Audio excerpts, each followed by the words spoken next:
do, we may put the verse on the screen and then you may start speaking. Hare Krishna. So far I was informed we are reading from Bhagavatam first, right? Yes, Prabhuji. So I got a shloka. Yeah, we'll put the verse on the screen. Is it okay? Yes, Prabhuji, it is. I was informed that we are reading from, second canto, chapter 8, text 3. Yes. Shall I read? Yes, we have it on the screen, yes. Yeah, I can read here also. Okay, please. So this is second canto, chapter 8, text 3. Om Namo Bhagavate Vasudevaya. Om Namo Bhagavate Vasudevaya. Om Namo Bhagavate Vasudevaya.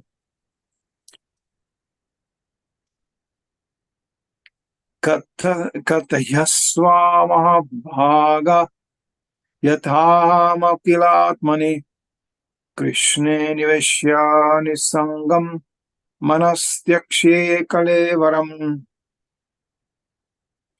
O greatly fortunate Shukadev Goswami, please continue narrating Srimad Bhagavatam so that I can place my mind upon the Supreme Soul, Lord Krishna, and being completely freed from material qualities, thus relinquish this body.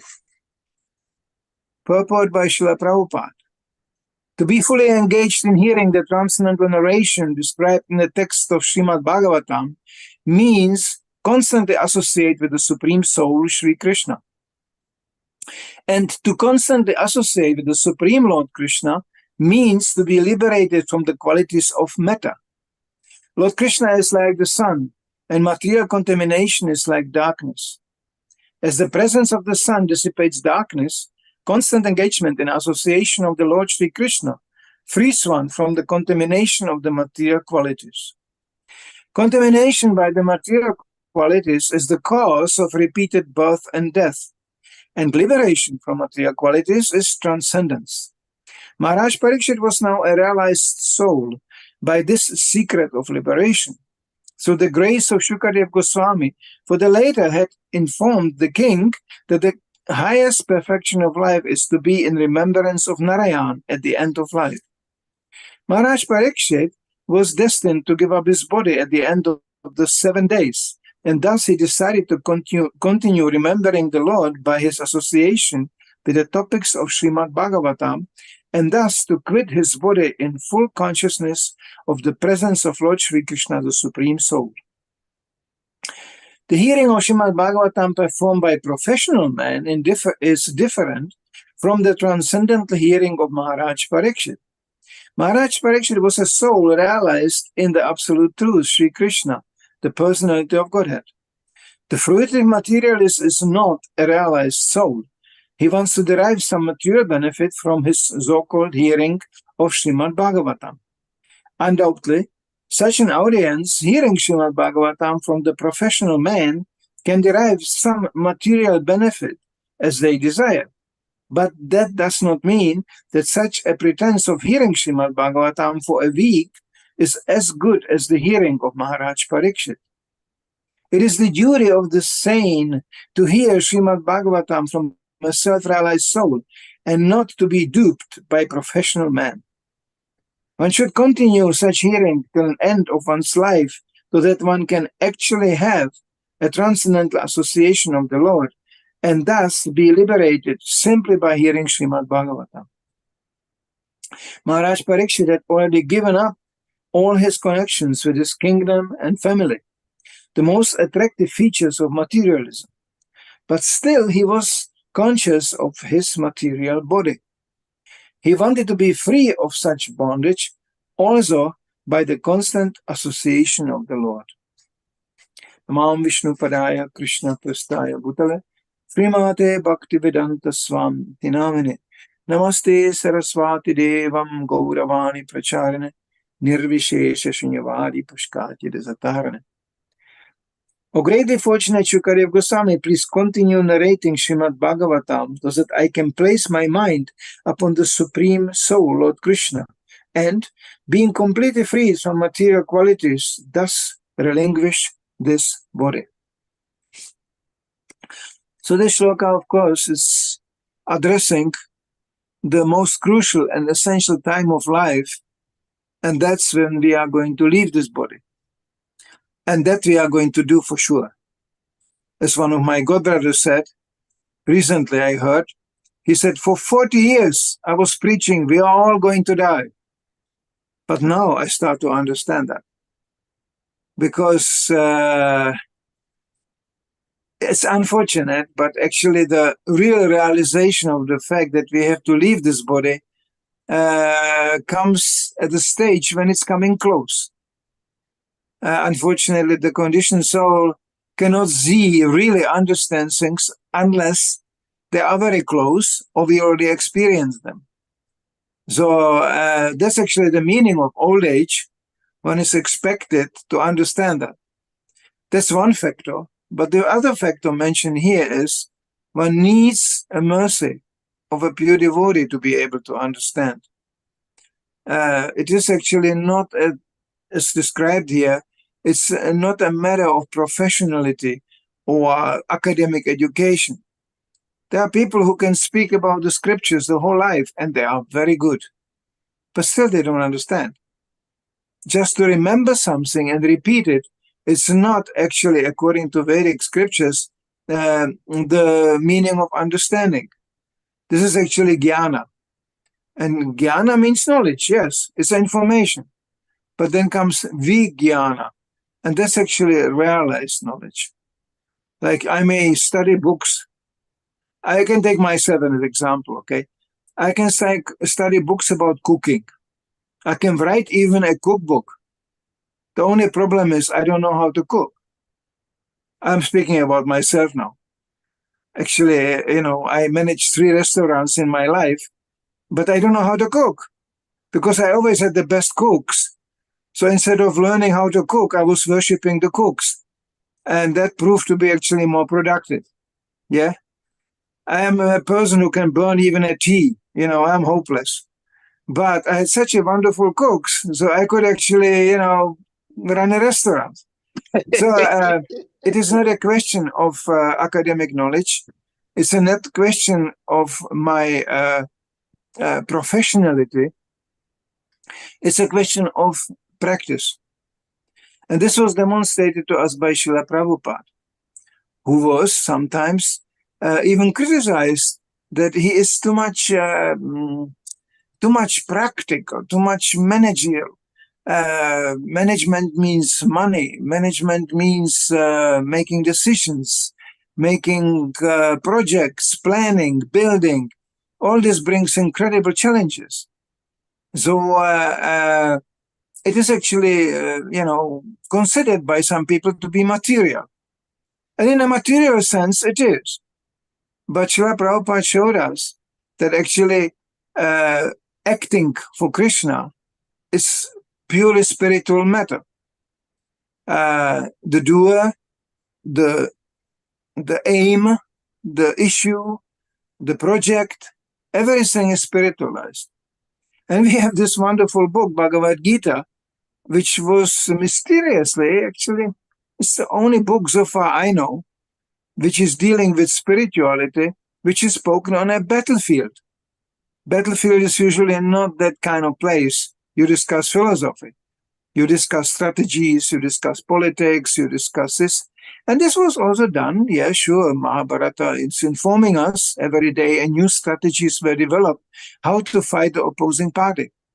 But in the midst of the whole thing, Krishna selected this place not only to speak the highest knowledge, which can be revealed in terms of spiritual advancement, but he spoke it even to a warrior, to a soldier, who was actually a grihasta, who was actually had families, who was, you could say, engaged in a quite mundane way.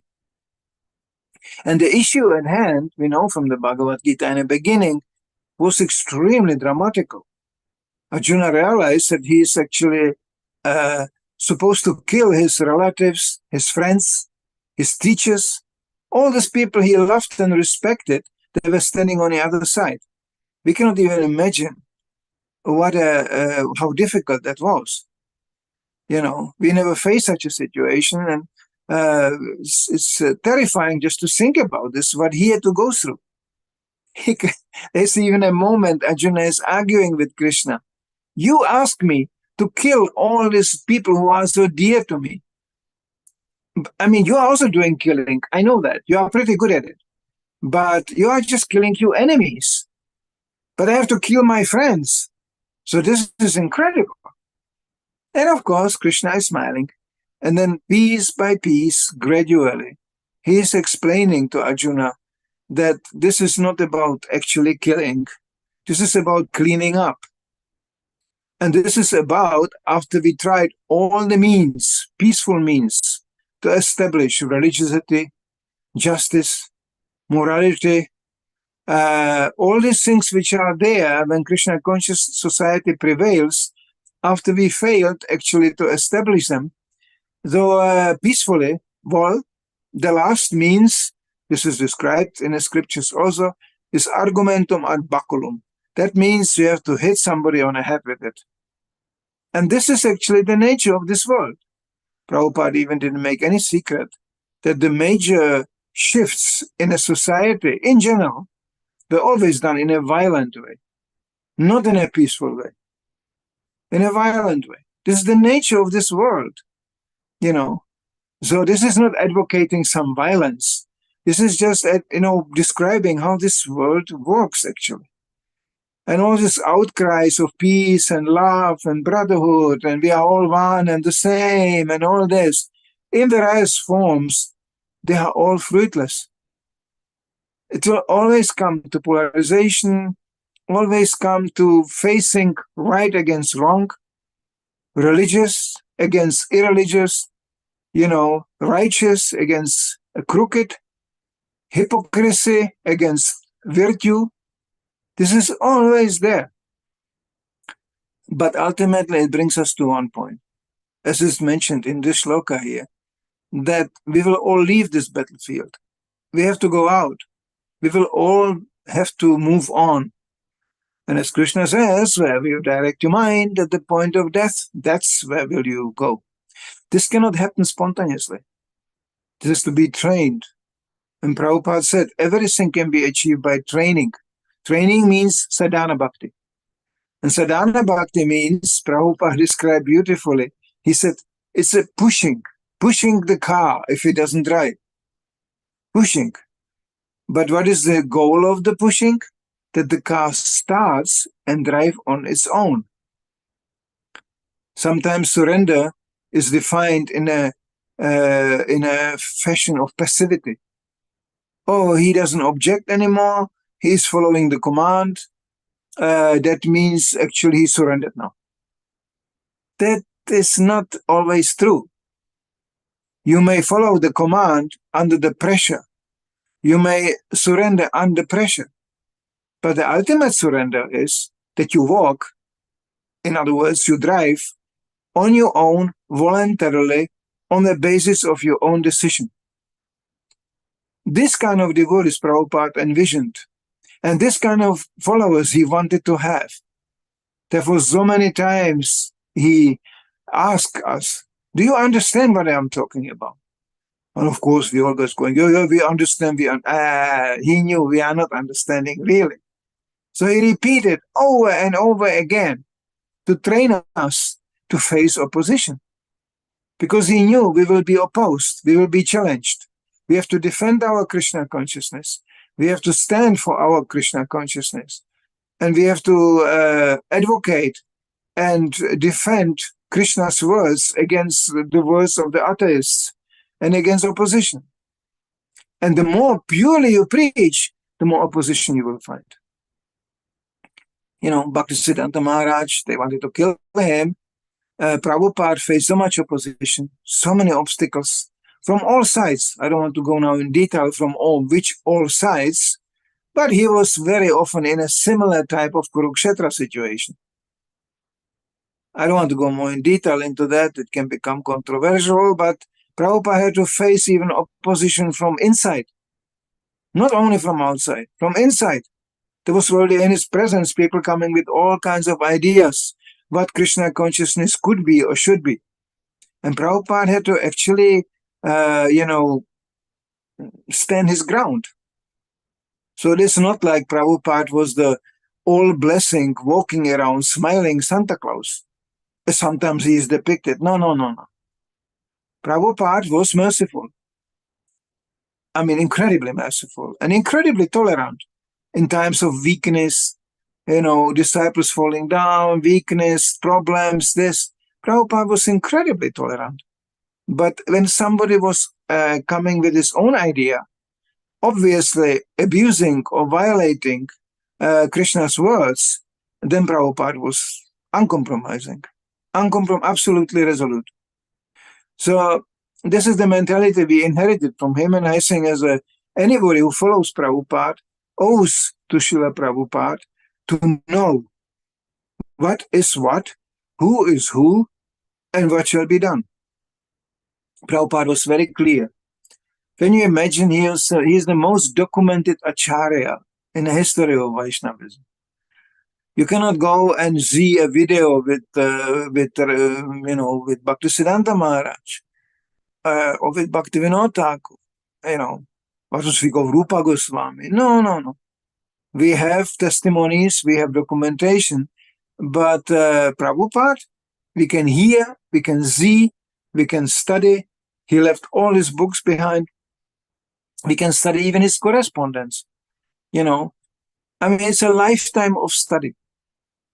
Personally, I do nothing else as I travel around and speak about Prabhupada.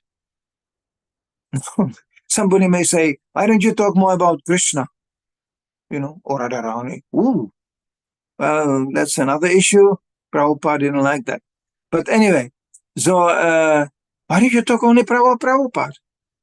So I remember just recently, one devotee asked Prabhupada once, Prabhupada, when we are dying, and we remember Krishna, or we remember you, is there some difference? Prabhupada smiled, he said, no, same result. So this is, this is for me like the guideline. Whatever I can say, whatever I can claim now to know, or whatever, this is all coming from Prabhupada. 50 years ago, I knew nothing. I was just a speculating, dreaming boy. I didn't know one thing. I walked into the temple door, into the temple. I didn't still know much. I was just fascinated by the example of my godbrothers, 18, 20 years old boys who were just so enthusiastic with spreading Krishna consciousness, which they often didn't know really that much what it is. But they were just fascinated by Prabhupada's example and by his personality. The determination of these devotees was incredible. So it really fascinated me. I never saw such a group of totally happy people, ecstatic people, who had nothing, materially spoken, nothing. As I joined this movement, the only thing they offered was a place to sleep on a floor. And that's all. And then some dress, even the dress was sometimes difficult to get, but everybody was so ecstatic. Why? Because they were wholeheartedly engaged in the mission of Srila Prabhupada. So this is the secret of our lives. And this is also the secret, actually, a very simple way how to go back to Godhead. Prabhupada over and over promised us, if you do what I say, if you follow what I say, and if you are engaged in spreading Krishna consciousness, whatever way, however you can, this is a preaching movement, by the way. This is not the international society how to get rich, famous, or healthy, even. Yeah. Even we don't generally ruin our bodies with some excessive sense gratification. But still, the body will fall apart. Krishna never promised anybody when you are a really good devotee, you will be healthy and have good digestion. No. This is not our goal. Our goal is to leave this body, as Maharaj Parikshit is preparing himself to leave this body and never come back again.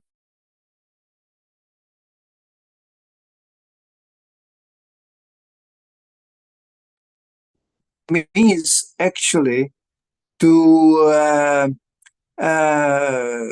assist Prabhupada again. Again, there are actually, and I hope I can be one of them, devotees who may come back again, who will not go back to Godhead in this regard, and assist Srila Prabhupada in his mission. Because I don't picture myself going back to Godhead, to be honest. There's so many things to overcome still and so many things to work upon. But to picture myself being again with Srila Prabhupada as his book distributor, as his preacher, as his servant, that I think by Krishna's mercy is possible. So this is actually, again, Prabhupada would say, same result. To remember Srila Prabhupada, to serve him, to remember his books, to serve his mission, same result.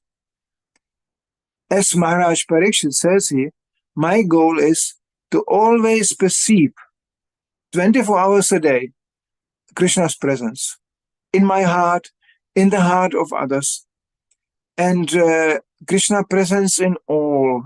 Whatever I see, whatever I perceive, whatever I think, Krishna is here.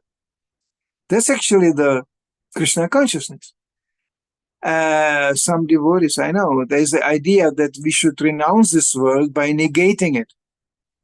It's all Maya, it's all useless, it's all bad. And this is not Prabhupada. Prabhupada showed us that right now, here, in this place, anywhere you are, you can see Krishna presence in everything and everywhere. That's actually Krishna consciousness. Krishna consciousness is not based on negation, it's based actually on purification. That means to purify our vision in such a way that we can perceive everything around us being connected to Krishna. Then we are Krishna conscious.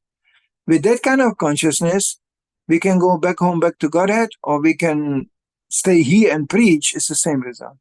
You know the story Prabhupada told many times about the sage being approached by 3 men. They asked for blessing. It was the prince, the royal order. He asked for blessing.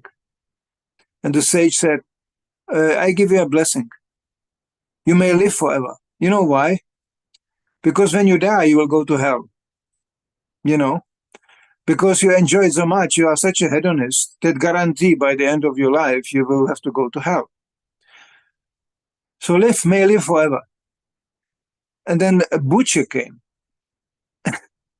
and the sage said, I will give you a blessing. You may live or die, it doesn't matter. You are in hell now, and you will be in hell when you die. There's nothing to do about it. That's a butcher. And then a brahmachari came up, fully engaged in devotional service. And the sage said, you may live, or you may die. Same thing. For you, there is no need even to think about it, because you are fully engaged in devotional service. And this is actually what Prabhupada was teaching us. And this is actually the message here. So Maharaj Parikshit, of course, we know that he was actually, Prabhupada said he was very lucky, because he knew exactly in 7 days I will die. And he could prepare himself. But Prabhupada said, we don't even know when we are going to die. Just today in the morning, I received a message. One of my godbrothers, big book distributor, once upon a time in Germany, he just died a few days ago. He was not planning for that. He was just a little bit sick, went to the hospital, and they killed him. Hospitals are, by the way, good places to get killed. So therefore Prabhupada said, never bring me to hospital. Because his primary concern was, always remember Krishna, never forget him. This is actually the only regulative principle we have. All other principles are serving this one principle. Always remember Krishna, never forget them. So therefore, we are not doing certain things because they are disturbing our memory of Krishna, or they are diverting our memory of Krishna. And this is actually the struggle we go through every day. Everybody around us, this material world, is telling us about so many important things, what's happening here, what's happening there. I see sometimes even devotees diving into this.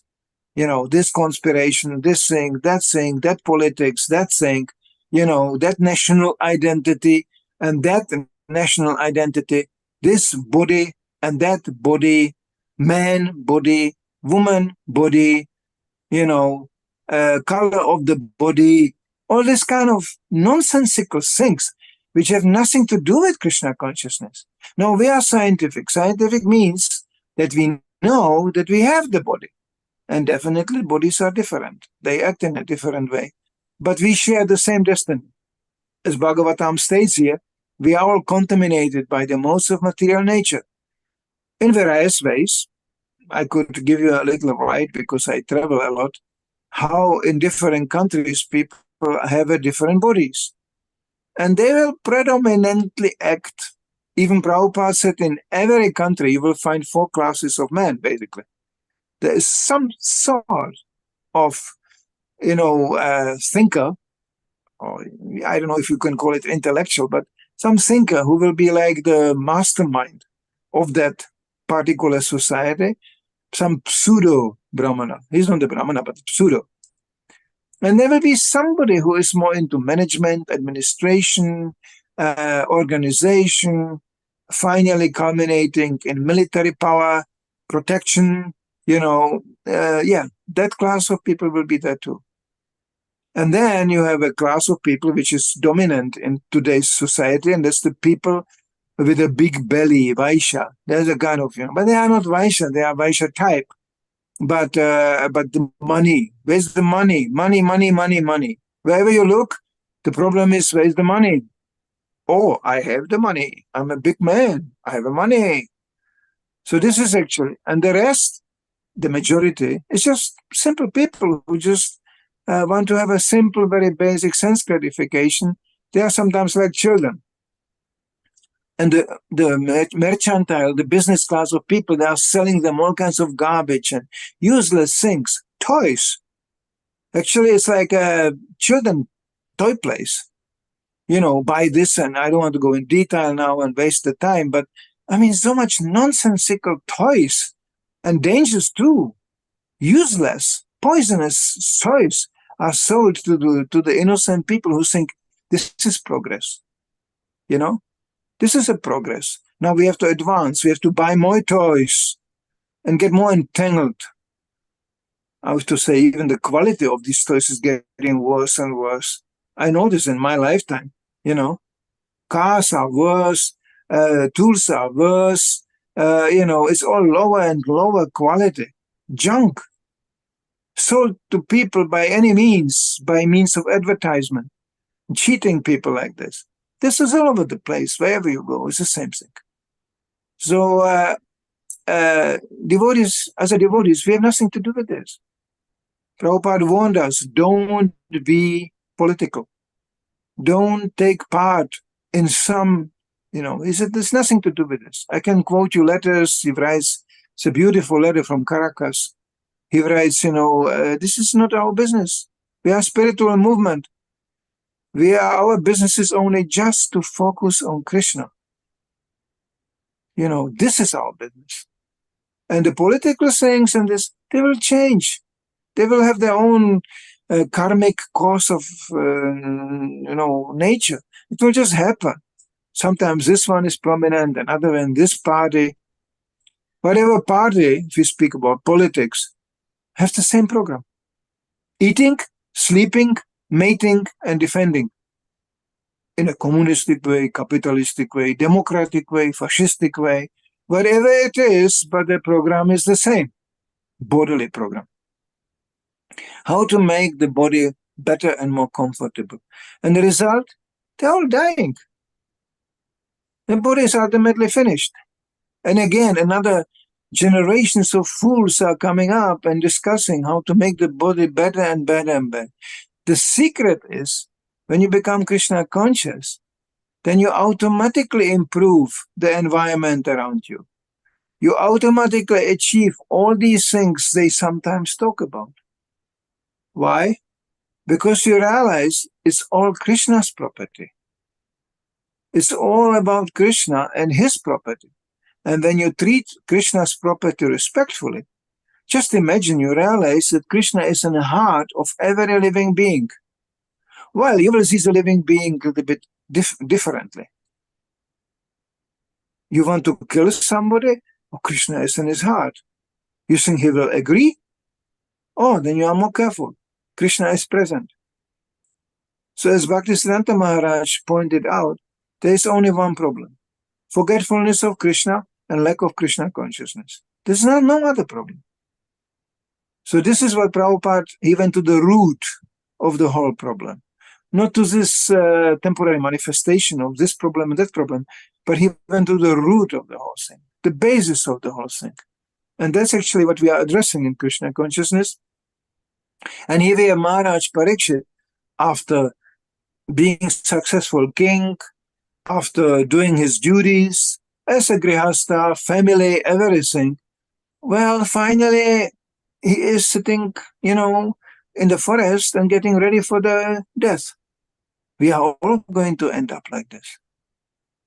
The society will not die for us. Sorry, but our family members will also not die for us. They have their own problems and they have their own way to go. Krishna book even describes the social life in the material world is like straw which is floating down the river. And sometimes the straw by the stream of the river is kind of mushed up together. So it seems like, oh, now the straw is together. It floats together. But then the stream is changing and separates the straw again. And the individual pieces of straw are floating here and there. Generally, that's what's happening all the time. We can see in the history of mankind so many examples of that. And regarding dying, well, we do die alone. And of course, when we are lucky, there will be somebody close by who will chant Hare Krishna, remember us on Krishna. And this is actually why Prabhupada started this society. There's no other meaning to his society as to come together and encourage others to remember Krishna more and more and more. And use our. And who is the leader in that society? Well, that's the one who is most enthusiastic to go back home, back to Godhead. That's the one who can remember Krishna best. That will be a natural leader. So this is the basis even of the hierarchy of the structure of Prabhupada's movement. The most enthusiastic ones serve Krishna, going, showing by his example, preaching. And I can mention book distribution very much because I just come from a wonderful book distribution meeting in Simachalam, in the temple of Lord Nishingadev in Germany, where every year by the end of the marathon is a wonderful meeting. And there you meet these people, these devotees, who do nothing else the whole year round as spread Prabhupada's books, spread Prabhupada's words, preaching. When you are connected to that, and I'm not saying that now everybody can even run around with books in hand, we know that. But anybody trying to be part of something like this becomes naturally and automatically enthusiastic. Krishna will respond. Krishna sees, he says clearly in the Bhagavad Gita, those who spread this message, they are the most dear to me. I mean, many people dear to me when I chant Hare Krishna and they try to be my devotees, they are very dear to me. But those who go out and spread this, they are the most dear to me. But that's our goal. That's what we want. If you love somebody, you naturally seek out the ways how to do something nice for him. That means what he wants, something which is pleasing to him, not to me. So Krishna consciousness is not for a club of introverted people who go somewhere in a forest and try to meditate and forget the rest of the world. There's other movements for that, but this is not the movement of Srila Prabhupada. Srila Prabhupada risks his life daily traveling the world around and around and around. Daily, he risked his life so maximum people can get access to Krishna consciousness. So we should never forget that. If you want to please Srila Prabhupada, we have to somehow or other adopt this mentality. Prabhupada says at one point, commenting on Daksha, cursing Narada Muni. And Daksha was he was Prajapati. He was a mega grihastha. Actually, his function was to populate the universe. So, and he did it in a, pious way, and was very successful. And,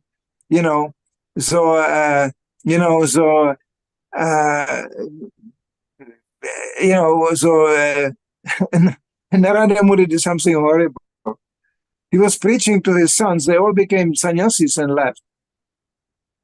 Prajapati Daksha was furious. Well, he produced another thousands of sons. He could do that, no problem, Prajapati.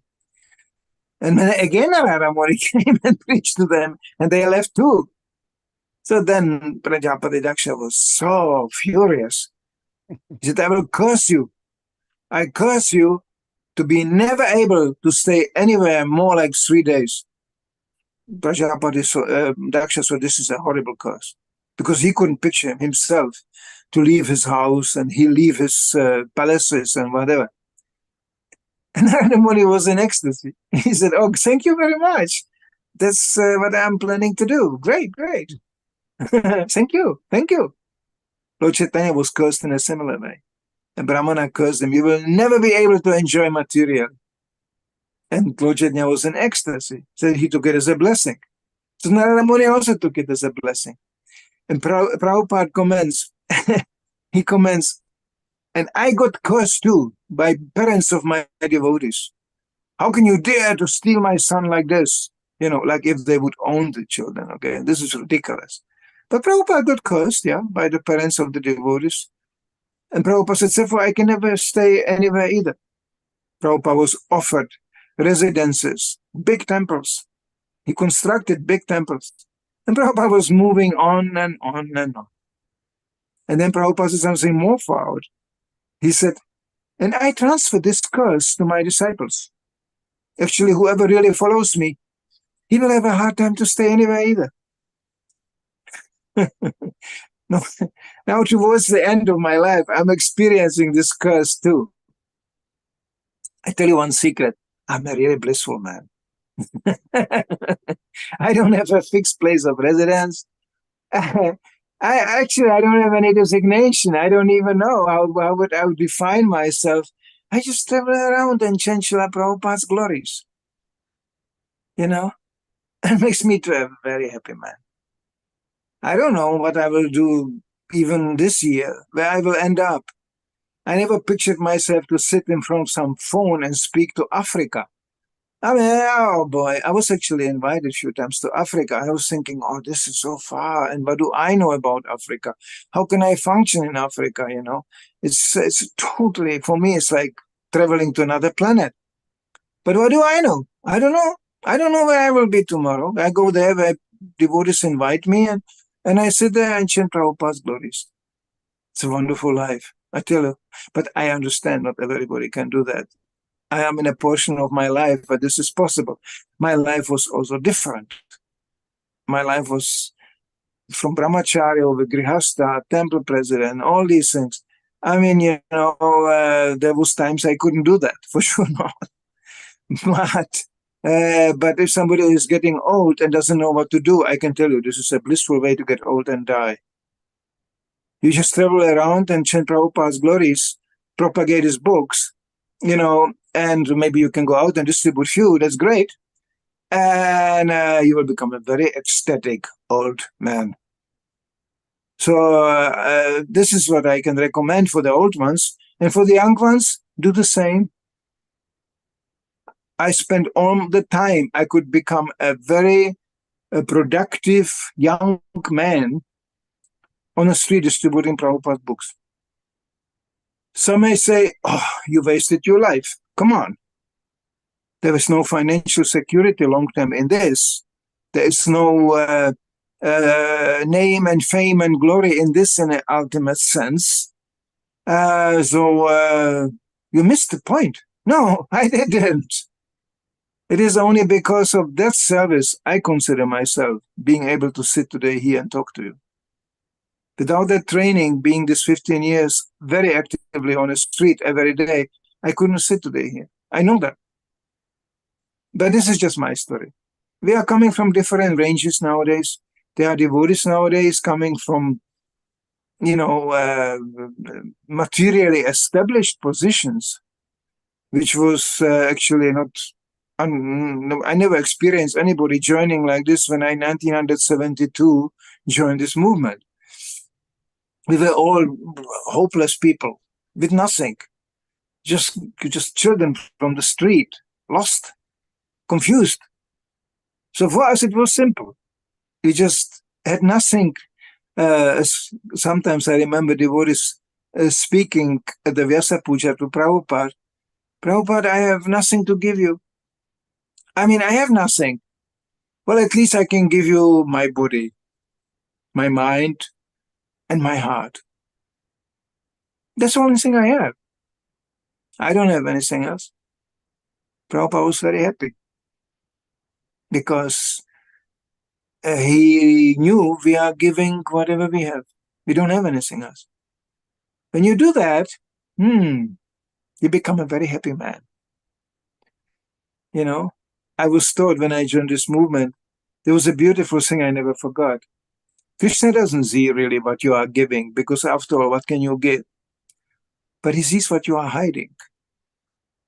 And that was for me like a warning. Why do I still keep back? What am I hiding?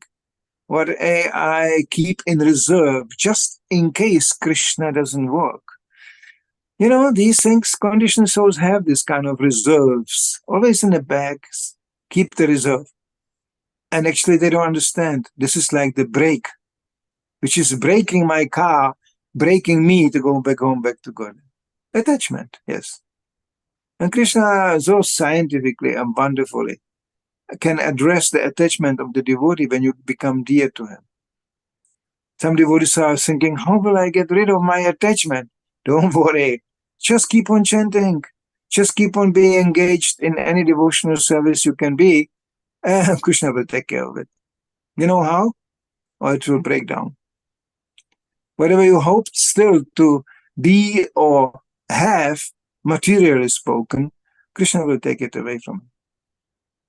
And it's wonderful. A real devotee thinks, oh, this is a blessing. I just heard a lecture from Srila Prabhupada where he describes how misfortune is understood completely differently by materialists. Materialists will even curse God. What is this? I was praying and this happens? What is this? I'm not enjoying now. I'm miserable. But devotee, that's how we realize the devotee. He will always see even the most negative thing happening to me as Krishna's mercy, an encouragement to be even more detached from the body, to be even more attached to the Krishna, and to be more intensely chanting Hare Krishna, and above all, to be more intensely preparing oneself to go back home, back to God. So hopefully, when we are breathing, our last breath comes out, it will be the holy name. Hopefully. Prabhupada described the death of a devotee. The devotee goes, Hare, and before he says Krishna, he's already in a spiritual world. That's how he leaves the body. So we don't know. Let's see. But at least we can say safely, life in Krishna consciousness is a blissful life. I don't regret 1 second of it. This last 50 years, I tell you, with all the misery and all the happiness I experienced, it was a fantastic life. My God, at least there was some action. It wasn't boring, that's for sure. When I look at the Kami's life, every day standing in the same bus station, and every day being driven to some place where you have to work, which actually you hate, and then you go home, and then you have to watch on TV how other people are happy because you are not happy. You need a TV for that. to watch, or you have to watch on internet what's happening. You know why? Because there's nothing happening in your life. It's a boring, empty life.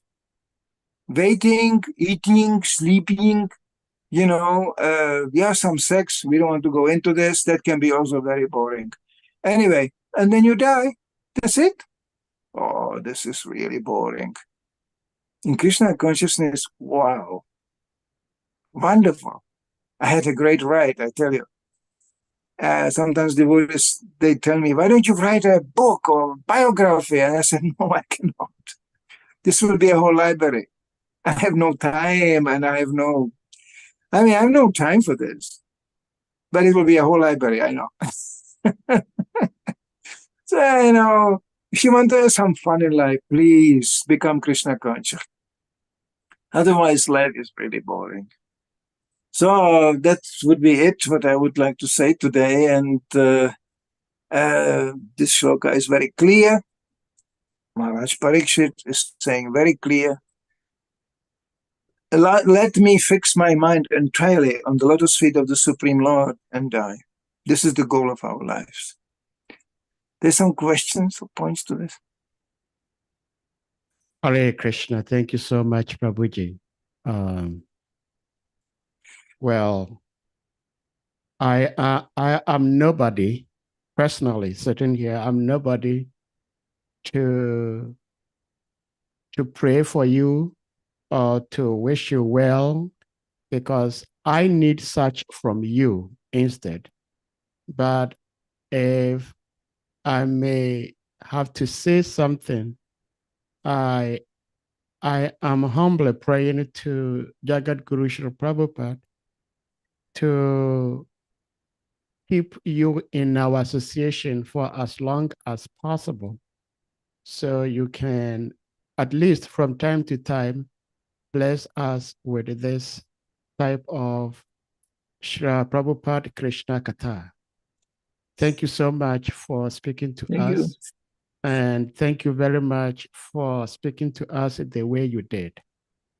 Personally, I'm not a very prayerful person, but when I have to pray, I usually pray to Srila Prabhupada. I do not pray to Krishna, because I have come to have a little bit of understanding that Krishna is quite mischievous and quite playful.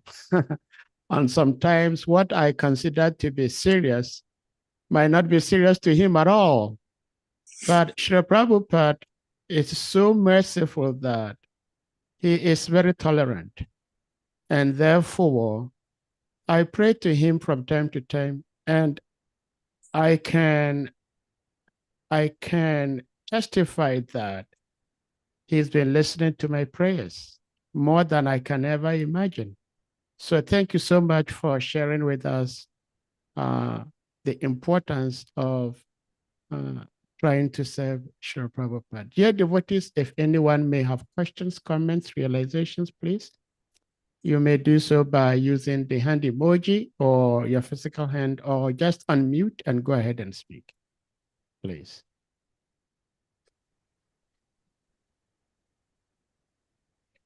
Kusha Prabhu, do you have something to share? Please, you may unmute. Krishna Maharaj, I'm Lopez Sansis.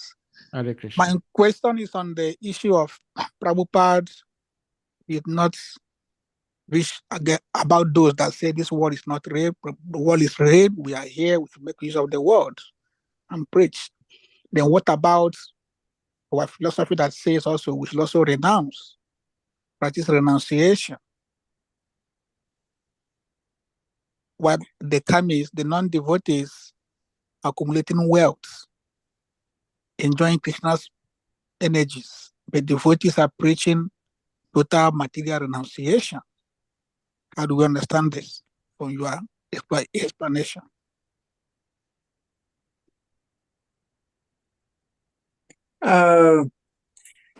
Thanks to the internet and the transmission, I got a little bit, hacked. And not a very good audio. Can somebody summarize it? Okay, I can repeat it again. Repeat. Yes. The non-devotees are working hard in the material world, and enjoying Krishna's energies, because the whole universe belongs to Krishna. And devotees are preaching devotees to renounce the world. For example, don't accumulation of wealth, don't be attached. So how do we understand through your preaching where you say everything will end at the same? We know everything will end. Yes, that's true. But then we should also enjoy Krishna's energy as devotees of Krishna, and not for the demons to enjoy the energies of Krishna alone. So how do we renounce what we should be enjoying while preaching Krishna consciousness? Yeah. Like Prabhupada did. Well, so far I understood renunciation, and it's very often understood like rejecting things, getting rid of things, disassociating oneself from things. Actually, this is not Srila Prabhupada's line. Srila Prabhupada's line is to, he said in one offering to his spiritual master, that to renounce this world per se, as it is, not possible. This is not possible. So our line of renunciation, and it's advocated by Krishna too in the Bhagavad Gita, is how to use things, whatever we have, in Krishna's service, to what a degree possible. Some things we cannot use, so, officially. There are things which are clearly disturbing. We have to get rid of them. But actually, practically many things around us, whatever we see, whatever we can do, Krishna says, offer it to me. So this is the science, actually, of renunciation. And then another thing, Prabhupada makes a point, renunciation is only possible to the degree we acquire a higher taste. It is not something haphazardly, quickly, done. We thought like this. Oh boy, when I joined this movement, I thought, oh, I'm a brahmachari, then comes sannyas and rasa lila. That's it. It hasn't worked. Things became a little bit more complicated. No. Prabhupada used very often the word gradually. So step after step, we are trying to purify our lives, but whatever we are, wherever we are, and I recommend everybody to study the 3rd chapter of Bhagavad Gita. This is actually where you find all this described. But Prabhupada even says, or Krishna says, one should never quickly imitate somebody perfectly. A good idea. Rather, one should actually consider one situation and work from the situation one is in. Work using gradually whatever one can in Krishna's service. See what I can modify, and Prabhupada, he invented a word for that, Krishnaized. So we should be Krishnaized gradually. It is a more long-lasting process, as we saw in the history of ISKCON alone, as jumping in a situation, often prematurely, which is a good idea, but wrong man, a wrong place, and wrong time. So gradually. For this, we need spiritual guidance. We need assistance of those who may see things may be better as we do, and who will gradually lead us that we can proceed more to the point of final and ultimate renunciation. So renunciation doesn't mean to jump around. Oh, Prabhupada was so tired of this jumping, Devotees jumping artificially on a basis of their own. When you study Prabhupada's correspondence, you get the idea. He was managing a bunch of flea circus. Fleas, they always jump around the bucks, Yeah, he was desperate sometimes. He said, but I told you to stay here and do this. Why are you over there doing that? All the time, because they were young, passionate people. So this steadiness and this determination, step by step, purifying one's existence, that's where the long-term success is. And material nature cooled us all down, We jumped around sometimes, brahmachari and renunciation, and then, sorry, I will get married. Okay, and then you get married and you go, well, maybe I'm renouncing now, bye-bye, and then jumping back and forth like this. This is catastrophic, actually. It's created lots of troubles. And it's powered by mode of passion. That's all. And there's no advancement in mode of passion. There's only advancement in mode of goodness. So this is actually the challenge we are facing. How to stabilize our lives, how to gradually progress, how to go from one step to the other and not fall on our nose. You know, so this is renunciation, actually. And therefore, renunciation can be exhibited in a different way. Somebody brings money, okay, renounce, use the money for Krishna. Somebody has no money, but he has some skills. So let's use the skills for Krishna. Somebody has no skills really, and no money, but he can do everybody. Prabhupada was genius to show us how everybody can do something for Krishna. Nobody is excluded. Prabhupada went even so far, if he is so stupid, he cannot do anything. But he do only one thing. He made a dandavat always when a spiritual master comes. That he can do. Prabhupada called it the dandavat class. They don't know anything, but they forget everything, but they never forget to make a dandavat when a spiritual master comes. Prabhupada said, well, that's something. There's sometimes we can use that. You know? So we have to be a little bit more pragmatic and more realistic. Where are we now? We know where we came from Maya. We know where we should go, back to Godhead. But very often we don't know where we are now. And that's an individual thing, personal thing, whatever situation we are in, we have to see pragmatically, what can I do in a maximal way now for Krishna in my situation? And the situation may change. Look at Prabhupada. He was desperate. He got an instruction as a young man, wherever you meet, you have to go and preach to English-speaking people. Prabhupada said, every day I remember this instruction, but I said, how shall I do that? I have my family. I have to, this in India, it's a very serious thing. It's responsibility. You know, when will the time I can do that finally? Krishna showed, the time came. He just took the things apart. No business, no family, bye-bye. And Prabhupada had no other choice, and Prabhupada was rejoicing in one sense. He was going, oh, now I am free. Now I can go. And he did. And look the result. Look what happened. So this is exemplary. Yeah. In our little miniature way, we can follow that example and just chant Hare Krishna, and you know, Krishna will show. So many things we think, how can I leave this? Krishna will take it away from you. Yeah. You know? You think, how can I renounce this? Or Krishna had a really genius way how to blow it up. You know? I remember one from a very early days, a simple example. Yeah. He wanted to join, he wanted to be part of Krishna consciousness, but he didn't want to renounce his car. He was very attached to his car, you know. And devotees told him, it's no problem, we can use the car. You can even keep on driving the car, but now in a temple for Krishna. And he was going, nah, and then you will also drive the car, and this is my car. Very soon, just 2 weeks later, he had an incredible car accident on a highway. He crashed the car to pieces. Nothing happened to him, actually, amazingly. But the car was finished. So there was no more discussion who is going to drive the car because there was no car. You know?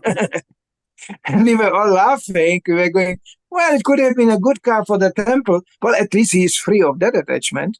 You know? I mean, it sounds terrifying, but Krishna can do things like that. Why not? But we shouldn't challenge Krishna. He doesn't like to smash cars, you know. Krishna gives every day, okay, how many cars I can smash, you know, and we should make it easy for him. We could make it easy. Krishna, thank you, but we should actually voluntarily, because actually the ultimate renunciation is voluntary one. It cannot be enforced, not possible. So that's much. So far, I understood the question and the dilemma, I could say. Okay, there's some other questions. So we have time. We are running out of time. Yeah. Thank you so much, Prabhuji, for the answer. And Krishna Prabhu, thank you for the question. If I may continue on this same question and the beautiful answer you gave, you had indicated in your presentation that the nature of this world is that there will always be problems, and we all see it. We all live through it every day. Problems here and there, left, right, front, back. And one particular problem I find in ISKCON, as we have it today, is this issue of renunciation. And we all want to renounce. And you beautifully explained the different types of renunciation. But one typical problem I find is that those who are resident devotees, those who live in the temple, and those who do not live in the temple, usually those who live in the temple look down on those who do not live in the temple, thinking them to be materialistic. They are busy working for money. Sometimes the devotee may be a brahmana and he is working for a Sudra. So there are these thoughts and moods of some devotees, which I believe is not helping very much, because I heard from one of your God brothers in Srila Prabhupada's memories. He shared this, that one day some devotees were walking down with Srila Prabhupada and they came upon a very big building, and Srila Prabhupada used his cane, pointed to the building and asked, "What is this building?" And he was told, I'm sure you know this pastime, that it's a church. And Srila Prabhupada said, in the future, that is how our ISKCON is going to be like. Few devotees in the temple, many of the devotees will be living outside. But this thinking or thought that those living in the temple are more serious devotees than the outside devotees is creating problems. And I wanted to find out from you, what do you say? What do you tell us? This problem is as old as Grihastha Ashrama was introduced into ISKCON. Right away in Prabhupada's presence. Actually, it led to a severe crisis. There's a beautiful walk. I think it's a walk where Prabhupada is facing this exactly. And there were two parties, the temple resident, brahmachari, sannyasi, and then there was those grihastas, And both parties tried to pull Prabhupada on each single side to become like the spokesman for them. And then the brahmacharis go, but the grihastas, they are out there, they are enjoying. And Prabhupada said, but they are also doing some devotional service. It was true. And then the grass is going, fanatical brahmacharis, wait. And actually it proved to be true. He said, all you become also grihasta. You will see. For most it was true. Anyway, so they wanted Prabhupada, and Prabhupada said, but the brahmacharis and sannyasis, they are doing wonderful service. So ultimately everybody understood that Prabhupada is not going to be, torn this way or that way. His line was, where is the service? What kind of service they do? And he himself knew very well what it was to be a member of Gaudiya Math, where the close circle around Bhaktisiddhanta Maharaj was just brahmacharis and sannyasis. Grihastha living outside like he did. And there was a similar atmosphere there. They were going out, Abai Babu, he's running his pharmacy and he's just making money. And Abai Babu is only Bhaktisiddhanta Maharaj said, leave him alone. He will do the right thing when the time comes. And Prabhupada, what did he do as a Grihastha? Publishing magazine, publishing newspaper, back to Godhead, contributing to the preaching, while simultaneously trying to responsibly taking care of the family. But his motivation was always preaching-wise. It was always going, how can I disseminate it to others? Always collecting people, trying to make some programs and this, yeah. And ultimately, Krishna arranged that he can do it full-time. So I don't want to go too much in detail. This will be a huge talk, but I found it so useless. Nowadays, in a society which is predominantly consisting of independent living grihastas, I don't know how the situation is in Africa, but in Europe, we have often temples where we have more deities as devotees. You know that? So how did this happen? Because the relationship was not exactly understood. Most brahmacharis will get married. Sorry. This is the historical and present reality. So one should be a little bit careful. And actually, and I travel around and I spend my time mostly not in the temple, but in the ground level. They call it the ground level devotees, which is mostly grihastas. And I myself went through the whole thing. So I know I can associate with anybody, I can be a babysitter if they want. I don't care because I was doing that, I can, I don't know. There's hardly any situation I was not sitting in, so I can relate to it. And it is very useful. And I see the preaching power coming also very much from that platform in a different way.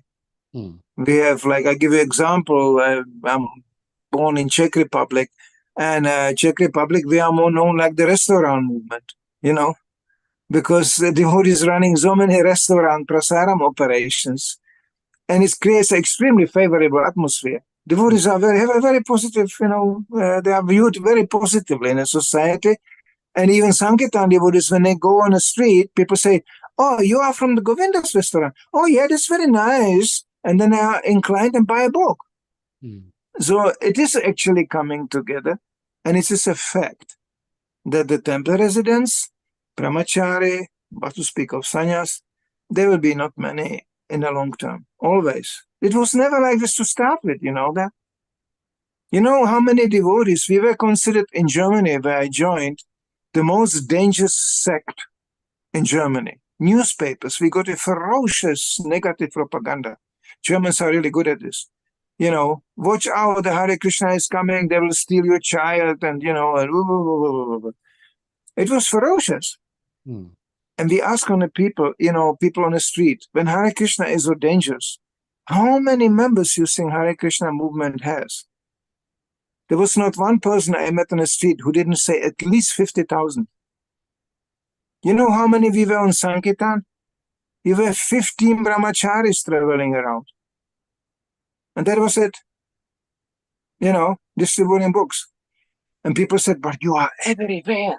Of course we were everywhere because we traveled like crazy all over day and night over the country.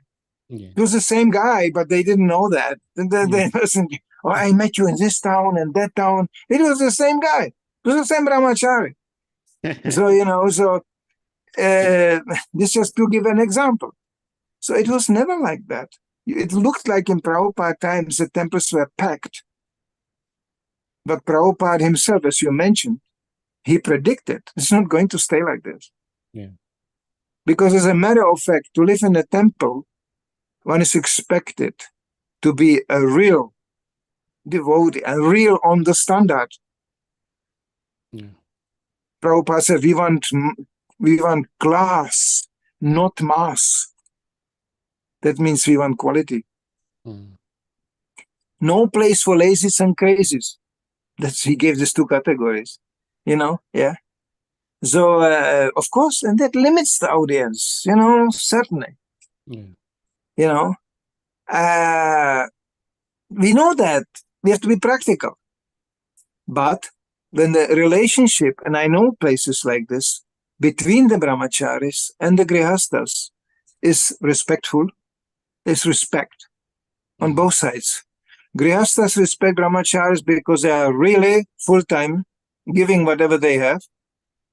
And brahmacharis respect the grihastas for the support they get and for the way they are surviving. It is rather very complicated. Every grihasta knows it's quite a complicated thing.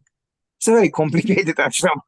You know, yeah, I lived through all these ashramas, so I can tell you, yeah, sometimes I got nostalgic. Even as a grihasta, I was thinking, oh, as a brahmachari, I just had one suitcase, you know, that was my problem. As a grihasta, you can have many suitcases, you know, and things get very complex. So, yeah. So when there's a mutual respect, it becomes a very powerful combination. Yeah. You know, and it's good for the brahmacharis, by the way, too, because as I said, most of them will become grihastas. Sorry, it's going that way always. Yeah. So, you know, so better they listen what the grihastas are telling them. Nowadays, we have generations of older, mature grihastas who can tell you, oh, just wait. This is coming to you. Because it's usually the same way to go, you know. It's not like same challenges, okay? So we have so many ways to learn from each other. As a grihasta, as a brahmachari, and when the atmosphere is full of respect, you know, and it is not, absolutely not, that grihastas are just not enthusiastic to preach or whatever. I am traveling most of the time in a you could say congregational level, right? I find so much preaching enthusiasm. They only want to know how. How can I do that out of my situation? Okay, yeah. But there is so much preaching enthusiasm, especially from those who used to be brahmacharis, and they remember. You know, they never forgot, like Prabhupada never forgot. So it's a question of really cooperation and respect. Yeah. And it takes some maturity. This is very immature, you know. This, I am pink and I have freshly shaven head, and you are not pink, you know, and, you know, and, you know, and you have a job, you know. Yeah. I can quote one of my godbrothers. I can even say it, Krishna Kshetra Swami. I once, this long time ago, I spoke to one of his disciples who was serving as a pujari in a temple, just to give an idea. He was serving as a pujari in a temple. Temple went in a crisis management. GBC left, whatever. It was catastrophic. Ultimately, he had to leave the temple, you know, as a brahmachari. He had to leave the temple and he had no place to go, so he was going to his parents, welcomed by his father, who had a business. And he incorporated, of course, his son again into the business. So now this devotee was writing to his spiritual master, I'm finished. I used to every day stand on an altar. Now I'm every day sitting in the office of my father. You know, I'm finished. You know the answer? I read the letter. I mean, all glories to Krishna Kshetra Swami. I really love that letter. You know what he wrote in the letter? He said, quite contrary. Not at all. Now you have to prove yourself in Krishna consciousness. Before you got it served on a plate every day. But now you have to prove yourself in Krishna consciousness. And when you do that, what I can say, I have no doubt you will go back home, back to Godhead. Chai. I mean, I read the letter and I can imagine the disciple was in ecstasy. Yeah. So we sometimes define, you know, the quality of Krishna consciousness in a geographical way or in a physical way. Well, it's not that simple. If it would be that simple, I would say, great, great, great. I could mention something quite controversial in this regard, that people think sometimes running to Vrindavan and Mayapur, they will automatically go back home, back to Godhead. Really? Oh, I have a little bit doubts about that. You know, you can be in Mayapur and Vrindavan totally. Yeah. Maya is everywhere. She goes to Vrindavan too, you know, and she goes to Mayapur. Yeah. She has even tilak on the head. Prabhupada said, Maya is a pure devotee. She will come even into the temple. She will join. It's a new bhakti. Yeah. So there's no place you can hide. We have to prove ourselves to be Krishna conscious in all circumstances. Temple is, of course, very suitable. It's great. You wake up in the morning and there are the deities and there's a program and there's everything. As a grihastha, you wake up in the morning and you have the baby and from next to you have to change the nappies. Okay? That's your puja. No more puja, just changing nappies. As you may think, oh, where's my Krishna consciousness? No, now you have to prove yourself. You have to be strong. And it's temporary. I mean, how long does the nappies last? Okay? How long does the baby last? They grow so fast, you cannot imagine. I was changing my nappies too. Now as my daughter is 24 years old, she looks at me like, where are you coming from? Huh? I go, hey, I was just changing the nappies yesterday. Okay? It goes so fast. It goes, zip, 20 years, flop, it's all gone. Yeah. And what we come down to? Well, we just read about it, what we have come to. We are going to die alone here in Krishna consciousness, hopefully. Yes. So this discussion, is so boring sometimes. Brahmacharya, who is better and who is this and that. And it's a very bodily idea, actually. It's very bodily generated. We would all rather think, how can I, in my situation, contribute something to Srila Prabhupada's mission? Then that would be more interesting. But discussing if it's pink is better as white and white is better as pink, this can be changed. I used to have a pink dhoti, now I have white dhoti. I don't even know what kind of dhoti. I don't care. I care where can I do something for Prabhupada. That's really, for me, interesting. So it's very, I would say, caste conscious. In India, they do that. Yeah. I'm a big Brahmana. Are you acting like Brahmana? Are you? Nah, that's not so important. But I look like a Brahmana. So Krishna consciousness is not just an exhibition show. It's real. Yeah. What can we do? Grihastha can do, Brahmachari can do. Let's put it together and let's do something together for Prabhupada. We will be in bliss. Yeah. That's all. Oh, Prabhuji, thank you so much. Thank you so much for the elaborate answer to the questions. Dear devotees, does anyone have something to say before Prabhuji leaves? I will have to, by the way, I will have to leave in 10 minutes because I'm heading for another program. Oh, okay. Thank you so much. Then They will knock on my door. if I may ask a last question from the text itself. Let me see if I can put it up here, since nobody has question. The text says that, "Oh, greatly fortunate Sukadev Goswami, please continue narrating Srimad Bhagavatam so that I can place my mind upon the Supreme Soul, Lord Krishna, and being completely freed from material qualities, thus relinquish this body." My question is here, being completely freed from material qualities. What happens to a devotee who is struggling so hard to relinquish all these material qualities, but still has not been able to relinquish all of them, still has some little material qualities remaining? What happens to such a devotee when that devotee leaves his body? The question. Yes, that's the question. First of all, we don't know how Krishna sees things, okay? There's always a little karma has to be to keep us connected to the body. Lord Chaitanya gives a drastic example. He said, to prove that I am not, really don't have a pure love of God, that is that I'm still alive. Because actually, the presence of the body in itself enforces a certain type of minimal karmic activity. It's unavoidable. Otherwise, we wouldn't be able to live in that sink. Yeah. But I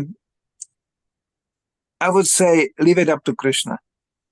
I would not bother with this kind of, I'm not very big friend of this self-analysis, you know. Yeah, how many desires I still have. Oh, you know, how do I know? I'm struggling.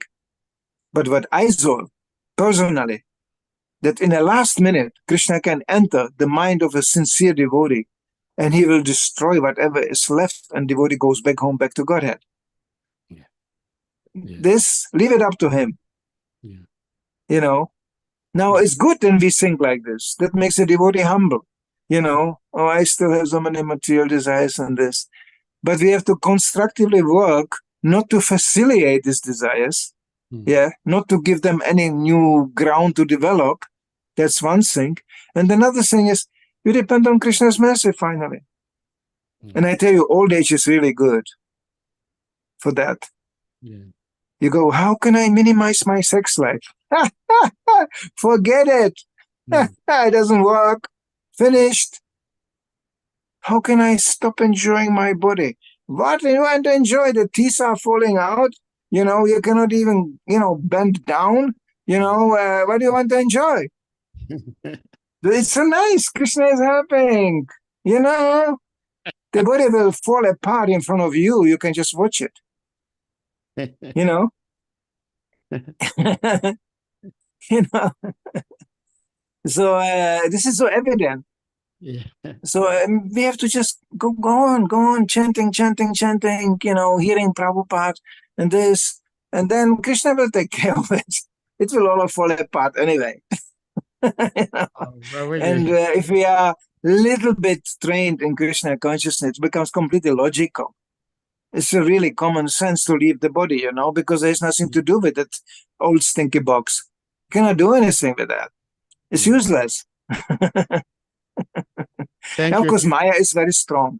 Yeah. I saw Prabhupada describes men who are invalid. They go in France to a restaurant to watch girls dancing. And they are watching. They cannot do anything. They are finished. The Maya is very strong, yeah. But as a devotee, we can spare ourselves that kind of embarrassment, you know. Yeah. We just have to agree. Okay, I'm getting old. Okay, I'm falling apart. Yeah, great. Thank you, Krishna. Haribol. Yeah. And Krishna can arrange such a situation that you will be happy to leave the body. So we are training for that moment. It's a question of preparation. Yeah. Okay. Jai. Thank you so much, Prabhuji. Thank you so much. It's been so beautiful having the association, and we pray and hope that at least once in a month we will have your association. So on this note, dear devotees, we humbly requesting you all to kindly unmute, and we all chant Hare Krishna Maha Mantra to express our appreciation to our revered uncle, His Grace MANIDHARA Prabhu. Hare Krishna, Hare Krishna, Krishna, Hare Hare, Hare Rama, Rama, Rama, Hare Hare. Mancha kalpa tarabhyascha kripa sindhubhya eva cha patitanam pavanebhyo Vaishnavyo namo namah. His Grace MANIDHARA Prabhu ki Jai. Hare Bo. Hare Krishna. Thank you.